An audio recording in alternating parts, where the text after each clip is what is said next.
It's Patio Side Chats with Fernando Martinez from Chaparral Pavers with tips and advice on landscaping and gardening. Here's Fernando Martinez.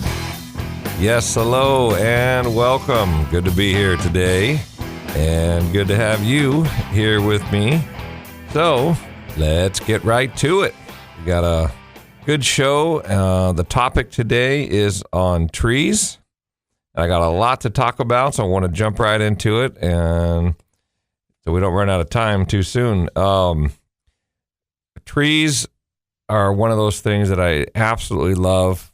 I love planting trees. I love going back years later after we've done a landscape job and see the trees, the age of the trees. They really show how long a landscape's been there. You know, when you plant young trees and then years later you see them growing and getting nice sized trunks and growing and becoming full.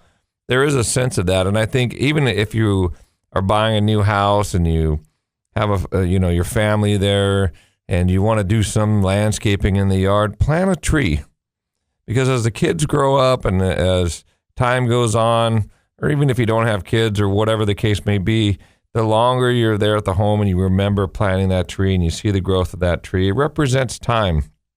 And it's, I don't know, there's something about it. It feels really good to know that, that tree's been there and you've taken care of it or watered it or it's been through that storm or whatever.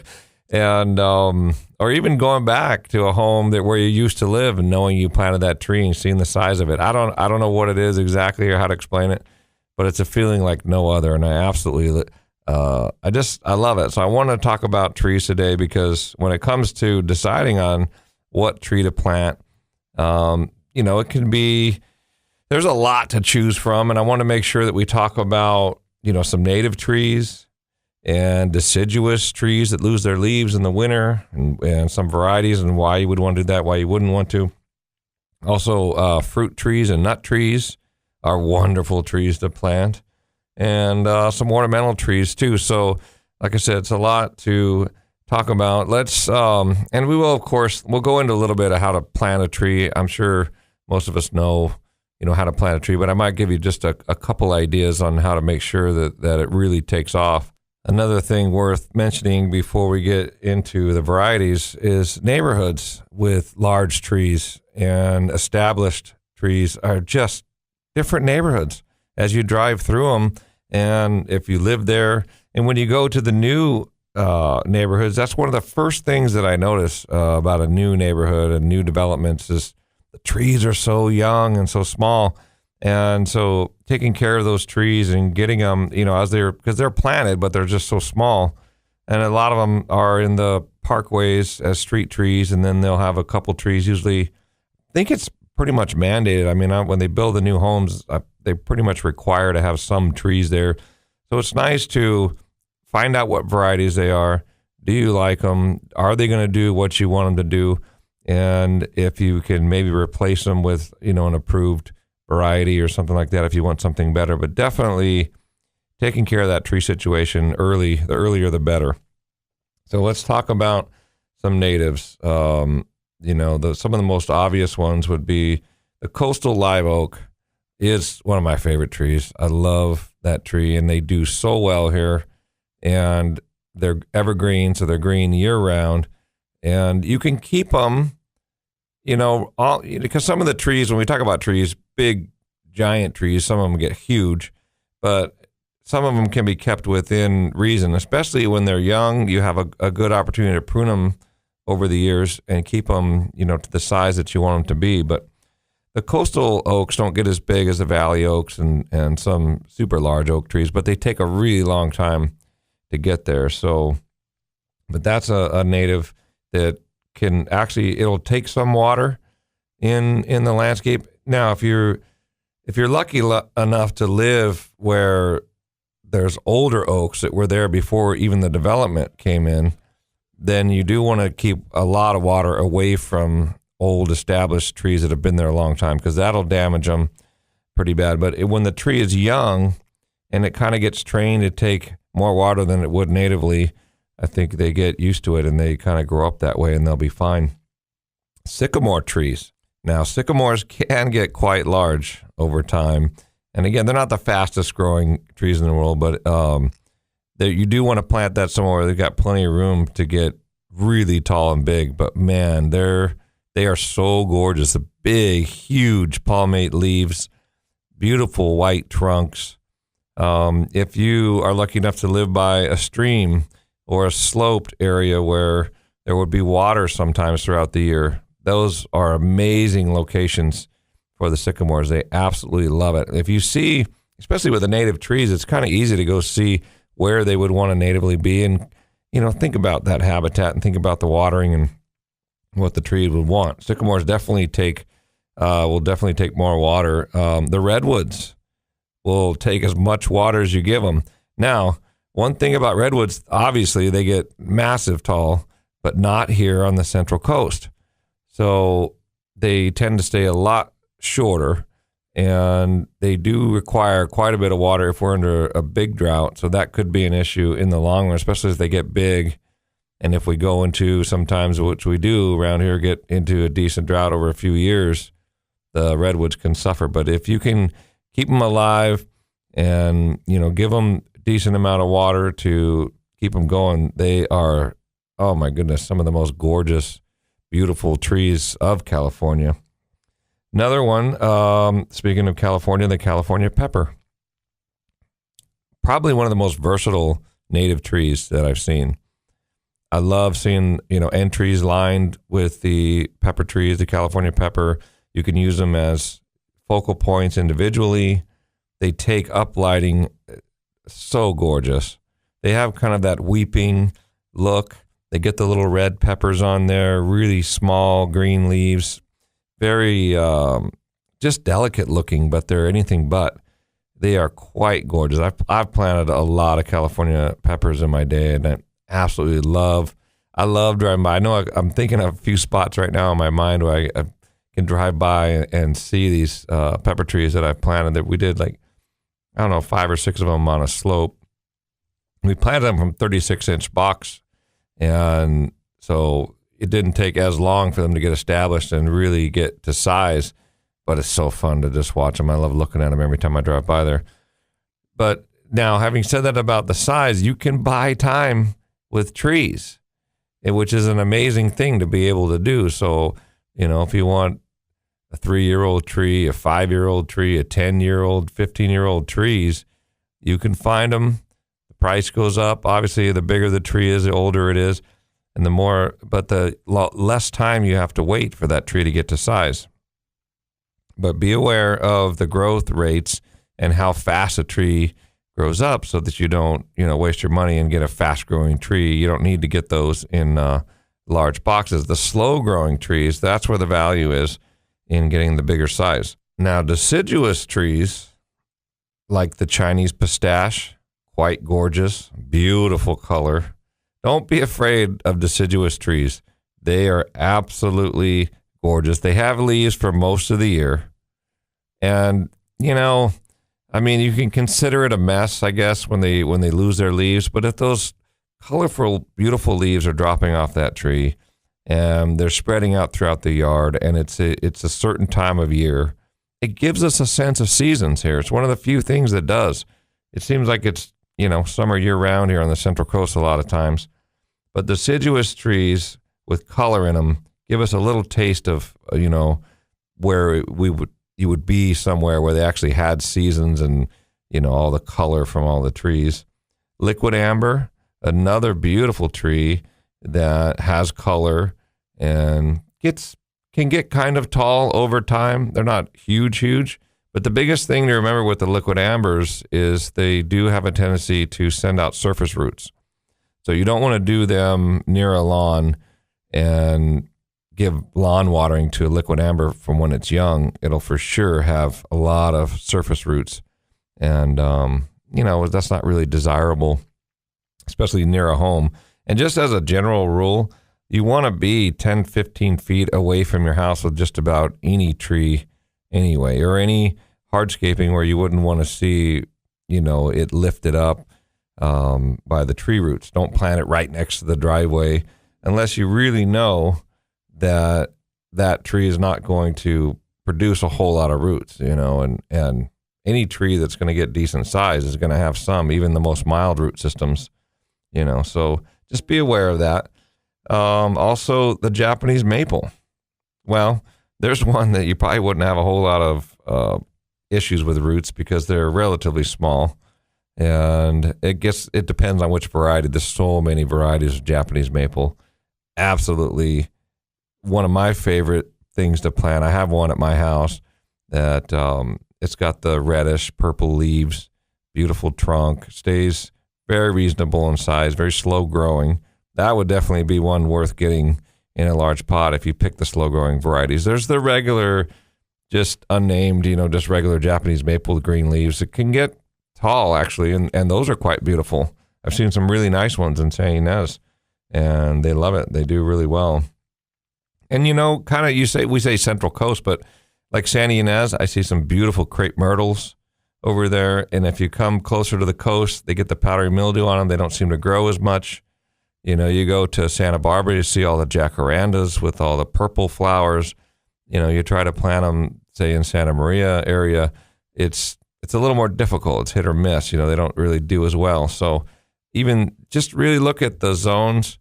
Look around what you see in your neighborhoods or even the cities you drive around, and look at the trees and look at the ones that are doing really well. And do you see quite a few of them doing really well, not just one? It's real easy to spot that one jacaranda because they're so gorgeous and say, oh, there's one, it's doing great, but they're far and few between. So make sure you see a few of them. Also wanted to talk about birch. The European white birch is an absolutely wonderful tree to plant here, and I love the multi-trunk. They have that beautiful white bark and those round, almost heart-shaped leaves, and they just have that. They get really upright and tall and stately, and then you have that weeping aspect of them, without it having to be an invasive tree like a weeping willow or something like that. I love trees where I can get that kind of weeping feel without having it be this massive tree with aggressive root system. So I say weeping willow in case you didn't know that. The weeping willows are one of the worst as far as roots go. But the European white birch is really our aspens that we get to have in this area. They're very similar in look to an aspen tree, and we can't grow aspens here, unfortunately. But, that, and again, with those white trunks, I just love them. The ginkgo biloba can be a little testy to grow. They don't always make it every time. So if you're a little more intermediate to advanced gardener, but they will get also yellow color in the fall and a very interesting shaped leaf. Look up, if you don't recognize what a ginkgo biloba leaf looks like, check it out. They're quite gorgeous. And if you're able to grow one, they're beautiful and can be reasonable, not too aggressive roots and not too big of a size. That's another one. Now, fruits and nut trees. So when you say those things, I'm not necessarily talking about planting an orchard. Really what I'm thinking of is in terms of ornamental trees. And when it comes to designing trees into your landscaping, if you have just, say, a moderate sized backyard, you don't want to do a lot of trees, 3 maybe tops. If you're in a neighborhood where there's a lot of homes, you don't have a large property. And I like to do them in the corners because from a design standpoint, 2 tall things in the ultimate far corners of your property looks really good. It looks balanced and it can give you height. So if you do have a small yard, trees can make things feel larger. So don't be afraid if it says 25 feet, 30 feet. Sometimes I'll tell somebody, hey, this tree gets 25 to 35 feet. Oh my goodness, that's so huge. But think about it, it's really not, and it's going to take years to get to that size. So you plant from a 15-gallon size tree or a 24-inch box size tree, it's going to be 10 years before they even dream of getting up 25, 30 feet. So in the meanwhile, you get this beautiful, gorgeous tree. It can certainly be pruned, but the tree that's only trying to get to 25 feet is going to be really slow to get to that. A fence is 6 feet, so even if it took 5-7 years and went twice the fence, it's only going to be 12 feet high. So, telephone poles are around 35 feet or so. So that's a small tree. Big trees are eucalyptus trees that are up to the sky, 100 feet or whatever. I mean, those are huge trees. And I think that if you talk about mess, oh my goodness, yeah, don't plant eucalyptus trees unless you have a huge property and you don't mind, picking up mess constantly. But when it comes to fruit trees used in the garden as, just ornamental trees, olive trees, one of the most obvious ones that I see a lot of those do really well here. I'm almost impossible to do anything wrong with an olive tree. They just absolutely love this climate and do phenomenal in that blue-gray color, beautiful trunks. If they're pruned correctly, can really add a lot of value to property. They don't have to get the fruitless kind. Olive trees, you can get fruiting. Mostly everybody plants the fruitless. You don't want to deal with that. Would be messy because they do get a lot of olives on there. But one tree, if you're into it, why not? Figs. Figs, I think, are an underrated and underused tree for this area. They do absolutely beautiful here. When they were putting in the missions, and they have the mission fig, the fruit is delicious. The leaves are those massive, big, giant leaves. Yes, they're deciduous. They lose their leaves, but they can be kept in check and kept in control. There could be a little bit of issues with roots, but nothing major, I don't think. I absolutely love fig trees, and I think if you're into it and you love the fruit, consider a fig tree. Pears are wonderful, and they're wonderful trees. Now, you can get ornamental pears.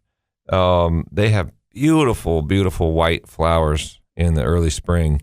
A lot of the fruit trees, you get that because normal fruit trees will get this heavy, solid bloom. They're not flowering throughout the year, but that time of year, again, I love knowing what time of year it is. Every time the pear trees bloom. And again, you can get them fruiting or you can get non-fruiting. Flowering plums, very common tree. You see it a lot, but there's a reason for it. It's got those beautiful purple leaves throughout the whole year and an amazing amount of pink flowers. You almost can't even see the stems of the tree when the flowering plums are blooming, and they're so gorgeous. I see them at my son's school when I take him to school, and right around the end of February, they're just amazing. Tons of pink flowers and all the little tiny pink. They're just little, maybe the size of a button, but there's so many of them just covering all the branches. And, underneath the tree, and as you walk by them, you see all the little pink petals just all around. You're walking on pink petals of just beautiful plum trees. And plums are delicious. So if you can get a fruiting plum, get a variety that grows in your specific area and love them and enjoy them. So that's another wonderful tree that I love, and I've planted a lot of flowering plums. And also, I want to talk about walnuts. Walnuts do actually really, really well here. I remember growing up as a kid, there's a walnut orchard near Lompoc that we would go, and you could pick your own walnuts. We'd walk through the walnut grove and come home with bags of walnuts, and oh my goodness. The trees do simply amazing here. Now, they will be grafted, and most of your fruit trees will be grafted. They'll have a root system that's good here for this area. And, shop at your local nursery, and you'll be able to get one for sure that's going to grow here in this area. So I want to talk a little bit more about some ornamental trees. And I did promise we're going to go over some planting tips.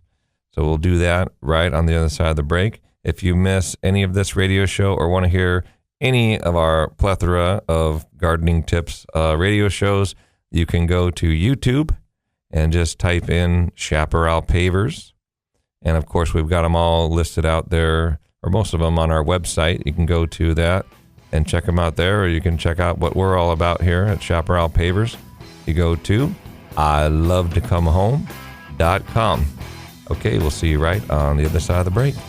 You're listening to Patio Side Chats with Fernando Martinez from Chaparral Pavers on California's Central Coast. Here on 1240 AM and 99.5 FM, KSMA. Chaparral Pavers, ilovetocomehome.com. Imagine the flickering flames and warmth of a fire pit, soothing sounds of trickling water, decorative lighting, highlighting your landscape at dusk, driveways and patios, not only functional, but a work of art. This is what Chaparral Pavers does for your landscape lifestyle. You'll love to come home. Chaparral Pavers. Visit us now at ilovetocomehome.com. If you're thinking about installing a new paver patio or paver driveway, check out Chaparral Pavers online at ilovetocomehome.com. Serving the Central Coast since 2001, Chaparral Pavers will work with you to get it right and complete the job to your specifications, as customer service is king at Chaparral Pavers. Paver driveways are stylish and durable and guaranteed to never crack. If your old concrete driveway or entryway is a hazardous cracking mess, it's time to call Chaparral Pavers. Go to their website, ilovetocomehome.com. You'll find all the information you need. Check out photographs of past installations and reviews from Central Coast residents who have used Chaparral Pavers. And don't forget, all installations are guaranteed for the life of your home. So check out Chaparral Pavers online at ilovetocomehome.com. Chaparral Pavers, they'll make you love to come home. Now, back to Patio Side Chats with Fernando Martinez from Chaparral Pavers on KSMA. And we're back. Okay, we are talking about trees. Beautiful, wonderful trees that provide oxygen for us and help clean our atmosphere. And the whole aspect of planting a tree, either when you're moving into a home or maybe a tree that you planted with your parents and watching them grow, and just, I don't know, there's just something about it. I love trees. I love planting trees. I love going by properties where I've planted trees before and watch how big they've gotten. And, you know, even at my house, behind my house, my neighbor planted a bunch of cottonwood trees, which are quite gorgeous. I didn't really mention anything about those because they get quite large and their roots can be invasive, and they have come over to my side a little bit. But I love looking at them and hearing the way the wind goes through there. And I have some citrus trees in front that I have lights on, and the light gets through there and it uplights the tops of they're poplars is what they are, but the cottonwood trees, and they just look gorgeous. Citrus trees too, of course. We hadn't mentioned that. Any of the citrus do really, really well here. Not all the fruiting is all designed for every location. Like grapefruits, I think, can struggle. They need to be really hot. Oranges need a lot of sun and a lot of heat. Lemons, you can plant them just about anywhere. So citrus, and they go wonderful with our designs here that we use on the Central Coast, which is kind of that Mediterranean, California, kind of, even if you go cottage style, the citrus just fit right in. Doesn't matter if you have palm trees, citrus work. If you have, all natives but yet still native-ish, with some rosemary or some lavender, it mixed in with the natives and the citrus trees. It's just a really nice look. So they're certainly fit in that category of the fruit and nut trees we were talking about.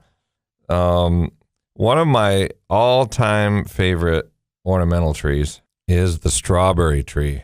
Oh my goodness, a beautiful red trunk, kind of manzanita-like in a way, and these gorgeous dark green oval-shaped leaves, beautiful. Even the flowers kind of remind me of the manzanita flowers. They're little bell-shaped. They hang down. They're kind of whitish pink. And then you get this gorgeous red fruit. And it's actually edible. So it's called strawberry tree. No, strawberries don't grow on there. But they're very strawberry-like. In fact, they don't have the seeds on the outside, but they're little bumps that look like they would, and they're beautiful dark red, and but they're round. So they're not that strawberry shape, but the seeds are on the inside. But yes, they're edible. And yes, they're gorgeous, and they love growing here. There's a couple different types. The Arbutus unido is one that you see. It doesn't have that reddish, smooth trunk, but still a very nice tree. But the Arbutus marina, that's the one that with that gorgeous trunk. You can get them in multi-trunk. You can get them in single standards and widely planted. But, man, I've seen some gorgeous ones. And those, if they're pruned right over time, are absolutely amazing. And have you heard of strawberry wine? I think really they use that fruit because it can ferment. It can ferment even on the tree, and they make wine out of it. You can make jams out of it. It's tasty. I've eaten them and they're good. I think people kind of forget you don't really think of eating those little round fruits, but they fall out. I have one in my backyard. They fall off. My dogs love them. They eat them up.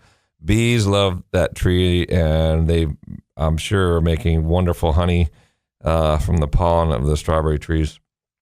So that is an absolute gorgeous tree to plant and to just have for a long period of time and watch those trunks get nice and thick and beautiful. Also, if you really need something small and a tight space and you want something tree-like, you can use large shrubs as trees. A couple examples would be a ceanothus or a pittosporum or something like that. And you can just strip all the leaves off and make a trunk and then, get that lollipop kind of shape out of it. And then you can make a small tree that way. Now, for tips on how to plant the tree, you really make sure you dig a nice big hole with plenty of room and drop it in the hole. The biggest thing to me is don't plant it too low. Don't let dirt get up on top of that root ball and touch the trunk. So I like to leave them 1 inch to 2 inches high, kind of angle it down. You can just step on the root ball and let the crown of the plant angle up a little bit. Make a nice big watering well around it. Raise like a little berm, circular berm. So when you go to water it, water stays in there. Use about 50% compost, 50% native soil when you plant it, and deep water it.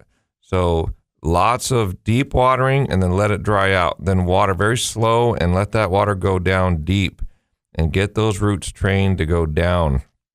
The more you do that in the beginning, the much better off you're going to be with those trees. So anyway, that's just about all the time that we have. So go out there and plant a tree, have fun. Or if you've already done that, go out and deep water that tree and make sure it's taken off. And of course, fertilize it along the way. Anyway, if you want to catch us on the web, go to our website at ilovetoComeHome.com. This has been Patio Side Chats with Fernando Martinez from Chaparral Pavers. Go to ilovetoComeHome.com to find out more or call 805-588-6917. And be sure and tune in next week at this same time for Patio Side Chats here on KSMA.